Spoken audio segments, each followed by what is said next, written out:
Salve, salve, devotos! 6 da manhã é com quem? Comigo, com o Rap Show. Deixa o like, se inscreve e não esquece, irmão. Ative o sininho de notificação. Lembrando aos senhores que este vídeo é um oferecimento da Arena MRV, pois se o Galo é sua vida, a Arena MRV é a sua casa. Compre já a sua cadeira da Arena MRV. Parcelamos de até 12 vezes e pagando o Pix à vista tem um belo desconto. A ArcelorMittal, o aço oficial da Arena MRV, ajudando o Galo a construir o seu grande sonho. Lotominas, a Loteria Mineira está ao seu dispor. Acesse o QR Code, link na descrição, o site da Lotominas para você fazer aquela fezinha para quem sabe faturar durante a semana. E se você estiver buscando uma renda extra de verdade, não tem outro lugar, irmão, é com o Lobo da Bet. Afinal de contas, é o melhor trade esportivo do mercado. E como é que funciona o Lobo da Bet? É bem fácil. Ele funciona assim, você vai pegar, entrar aqui no link da descrição e vai utilizar de cara o meu cupom Alvinegro20 para você ter aí 20% de desconto. Esse é o primeiro ponto. Segundo ponto que você vai utilizar. Utilizando o meu cupom Alvinegro20, né, você vai entrar lá e vai receber todas as dicas no grupo de Telegram. Aí você vai me dizer, mas Rap Show, eu não sei mexer com isso, eu não sei trabalhar com isso, então deixa eu te contar uma novidade. É fácil, tem todos os cursos ensinando detalhadamente tudo sobre o tema. É assim que você vai fazer uma grana extra sensacional no Lobo da Bet. Bom, senhoras e senhores, hoje tem aqui análise do jogo. Tem aqui, deixa eu pôr a capa na tela para vocês. A situação abaixo é uma situação que eu achava que ia estar melhor. Carlos pode voltar, o Cruzeiro está ferrado, demissão de Cudê. E o Rodrigo Matos falou uma asneira gigantesca que eu quero rebater aqui com vocês. Bom, vamos começar com a opinião do Rap Show. O que foi o jogo, o que aconteceu, como foi a partida, não diretamente falando detalhadamente, mas dizendo o que eu penso da situação do Atlético. Ora, senhoras e senhores, é o seguinte, algum tempo atrás, eu estou sendo rebatido, né, nos chats, porque dizem que eu não estou apoiando, dizem que eu estou, né, você não está apoiando o Galo, você não está, agora deixa eu ver o microfone aqui, você não está apoiando o Galo, você não está do lado, você está jogando para baixo. Cara, não é jogando para baixo, eu estou trazendo a realidade ao torcedor.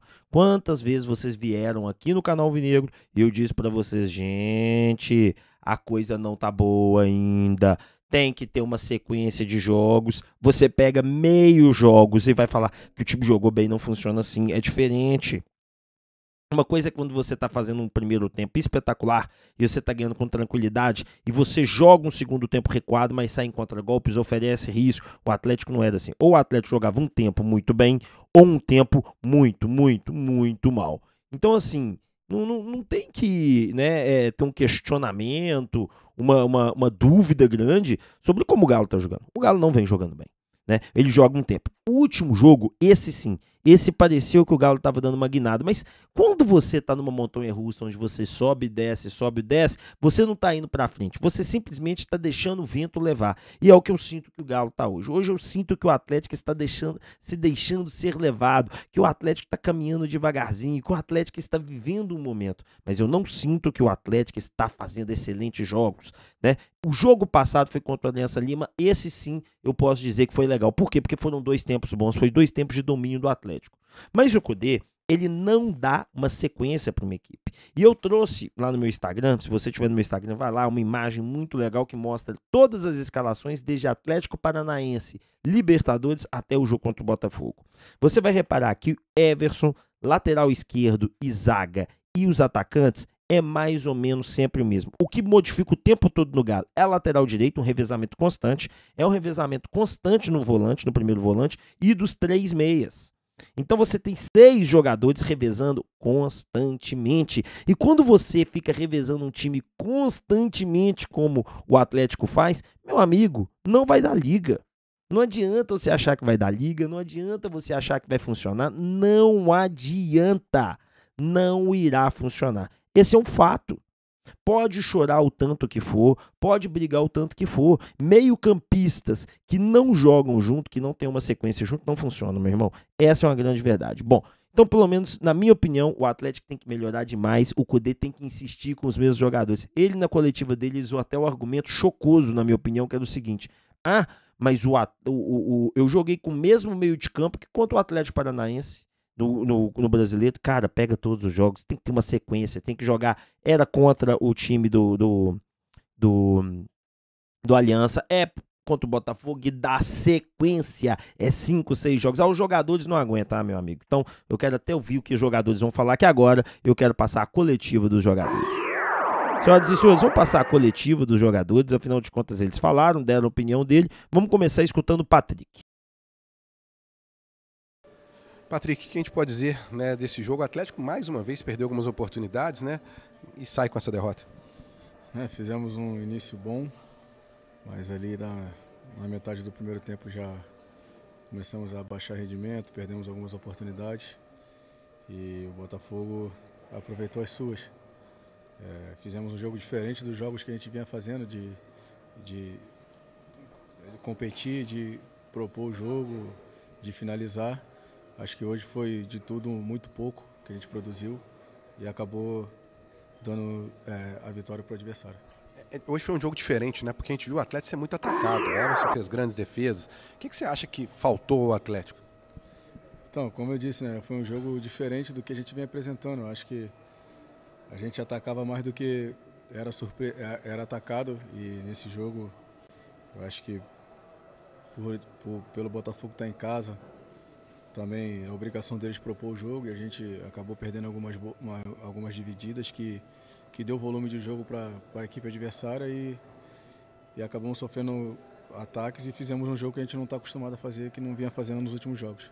Patrick, eu questionei até o Cudê com relação às mudanças. Aqui no futebol brasileiro, o torcedor não é tão adepto à mudança de um jogo para outro, mudanças na escalação do time. O jogador que vai bem não começa jogando o próximo. Como que você, especificamente, vocês veem essa situação de mudanças no time, se isso pode estar prejudicando ou não? Eu acho que é a filosofia de trabalho dele. Eu acho que os jogadores têm entrado nos últimos jogos, correspondeu. Acho que fez bons jogos.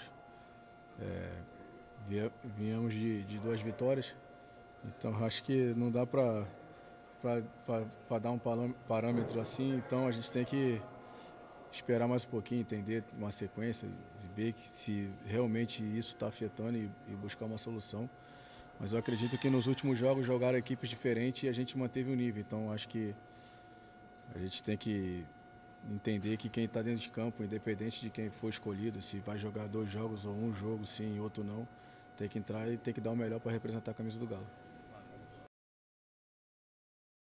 Tá aí o que disse o Patrick, né? O Patrick falou que o atleta tá mantendo a mesma intensidade. Realmente, se você analisar de uma ótica por cima, o Atlético ataca muito, o Atlético é melhor que a equipe adversária, mas o Atlético não faz o gol. E aí não adianta muito. Vamos ver o que o Everson falou. O Everson, a gente não está acostumado, a gente pode dizer, Atlético, né, desse jogo, a tanta pressão, mais uma vez, assim, perdeu você tomou 2 gols, mas você salvou outros 3, que podia sair daqui com uma goleada. O que você acha que faltou ali no Atlético, que ficou tão exposto assim o time? Então, como eu falei na pergunta anterior, a gente acabou tomando um gol antes, né, do adversário que sabe se defender muito bem e por característica própria ele sabe jogar muito bem no contra-ataque. Ele fechou as linhas, a gente acabou se expondo um pouco mais. E eles tiveram ali 2, 3 oportunidades onde eu pude dar minha parcela de contribuição, tentei fazer meu máximo para ajudar a equipe. Mas infelizmente, depois do primeiro gol deles, a gente sabe que a gente fez uma partida abaixo e infelizmente saímos com essa derrota. O Everson, 4 pontos em 4 jogos, sinal de alerta ligado para esse início de campeonato? Sim, com certeza. São apenas 4 pontos em 4 jogos, sabemos da qualidade da nossa equipe, do investimento, da estrutura que temos. E pela briga que a gente tem de estar ali brigando na parte de cima da tabela. Então, com certeza, sente sinal de alerta para que a gente possa descansar e já pensar no jogo de quarta-feira para fazer 3 pontos, buscar 7 pontos e a gente começar a pontuar mais na competição, que com certeza de 12, 4 pontos a gente está devendo. Everson, você jogou pela primeira vez aqui no novo gramado do Newton Santos. O Galo tem tido muitos problemas em relação tanto à Independência e também, principalmente, ao Mineirão. Qual foi a grande diferença para vocês em relação a esse novo campo do Botafogo? Você gostou? Achou que é melhor do que os outros gramados sintéticos do Brasil? Eu não vou comparar com outros gramados, não, senão a gente abre uma polêmica aqui, mas o gramado o tapete do Newton Santos aqui tá muito bom para jogo, tá um jogo rápido, não tá tão duro por baixo, então foi um campo que, lógico que a gente precisa acostumar, mas é um campo que a reforma com certeza foi de muito agrado pro futebol bem jogado. A gente sabe que o Newton Santos também às vezes tinha alguns problemas com gramado ruim, então com certeza não vamos ter mais esse problema aqui e cabe a gente se adaptar. Cada vez mais clubes vão estar colocando esse gramado sintético, então a gente tem que se acostumar com esse novo gramado. Com certeza ele deixa o jogo mais rápido, mas o do estádio que ele está em perfeitas condições e muito bom para se fazer a prática do futebol. Everson, deixa eu só fazer mais uma pergunta para você, bem na perspectiva do que a gente tem ouvido de crítica do torcedor sobre mudança de time, enfim, vou até fazer um pouco diferente do que eu fiz para o Hulk, até porque você não é um jogador de linha, mas em que aspecto, o que você vê, melhor dizendo, o que você vê assim no dia a dia, que você acha que faz sentido as trocas, faz sentido, que vocês já captaram um pouco da essência do Kudê para tantas mudanças, tantas trocas, que às vezes quem não tem acesso, quem está de fora, vê de um jeito, e essa é a maior crítica do torcedor hoje? Sim, primeiro a gente tem um grande treinador, tem um grupo um pouco mais enxuto e a gente tem um calendário muito apertado, um jogo atrás do outro, então com certeza não dá para o professor colocar três jogadores para jogar 3 jogos seguidos. Isso daí eu acho que dentro da realidade do nosso futebol, dentro da realidade da minutagem e do quanto a gente se entrega dentro de campo, principalmente em quilometragem, a gente é uma equipe que corre muito, com certeza não dá para o jogador jogar 3 jogos seguidos, quarta, domingo e quarta, senão corre um grande risco de a gente perder mais jogadores e entrar mais jogadores no DM. Mas o grupo todo em si já assimilou, já assimilou o trabalho do professor, está assimilando muito bem. Hoje, infelizmente, como eu falei, por conta de um gol que a gente acabou tomando antes do adversário, acabou nos atrapalhando, tirando toda a nossa tática de jogo e uma tática que propicia a equipe adversária que sabe jogar muito bem no contra-ataque. Obrigada. Valeu, Everson. Cara, eu acho que esse argumento do Everson não é legal, não funciona. Na minha opinião, é um argumento que falho, tá? Eu acho que não é possível. Por que nos outros times os caras conseguem jogar 3 jogos? Por que nos outros times os caras conseguem desempenhar esse papel? Por que nos outros times os caras conseguem ter uma sequência? Eu acho que é uma coisa do Kudê mesmo, sabe? Ele tá tendo uma dificuldade de organizar. E por fim, vamos escutar o Hulk, galera. Hulk, dá pra dar uma palavrinha? Opa, tá passando aqui, quase não vi. Ô Hulk, fala pra gente, né, esse desempenho do Atlético, porque hoje foi um jogo diferente, né? O Atlético foi muito atacado. A gente não estava acostumado a ver o Atlético jogar como jogou ontem, hoje. Hoje foi um dia típico, né? Como eu falei, não é normal a gente baixar tanto o nosso nível. Vínhamos de grandes jogos, né? Criando muitas oportunidades e infelizmente hoje a gente criou muito pouco. Se criou, né? Verdade seja essa. E como eu te falei, é trabalhar, velho, assumir a responsabilidade e procurar conversar entre a gente para que a gente possa entender o melhor caminho nosso para voltar às vitórias com frequência. Eu vi você comentando ali que hoje era um jogo para tirar um aprendizado, né? Qual é o aprendizado de hoje, Hulk? Acho que na vida tudo é motivo para você aprender. Quando se ganha, você tem que aprender, né? E quando se perde, você tem que aprender mais ainda com os erros. Conversar entre a gente, procurar nos cobrar ainda mais, procurar nos entender ainda mais e saber, como eu falei ali, né? O Campeonato Brasileiro é um dos campeonatos mais disputados do mundo e são 38 rodadas, 38 finais que você não pode dar mole. Depois começa a ficar mais difícil, você começa a distanciar e o Atlético é um dos favoritos ao título, então a gente tem que provar isso dentro de campo. A gente sabe que está devendo isso e eu tenho certeza que dias melhores virão, mas para isso temos que nos cobrar entre a gente.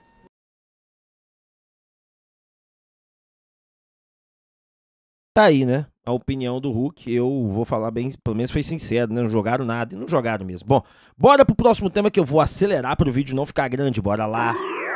Senhoras e senhores, vamos dar uma zoada no Cruzeiro, né? Porque só de sofrimento a gente não pode viver não, né? Afinal de contas, o Cruzeiro também tá dando uma ferrada, pelo menos aí, nos bastidores. E eu já falei pra vocês, qual é o maior problema da SAF? Por que a SAF tem um problema grande? Porque na Justiça do Trabalho ainda não se tem uma definição se a SAF vai assumir as dívidas do clube ou não. E o Marcelo Moreno já atualizou o débito dele, também está cobrando a SAF do Cruzeiro, já está valendo 35 milhões e 200 mil reais. E por que eu tô falando isso?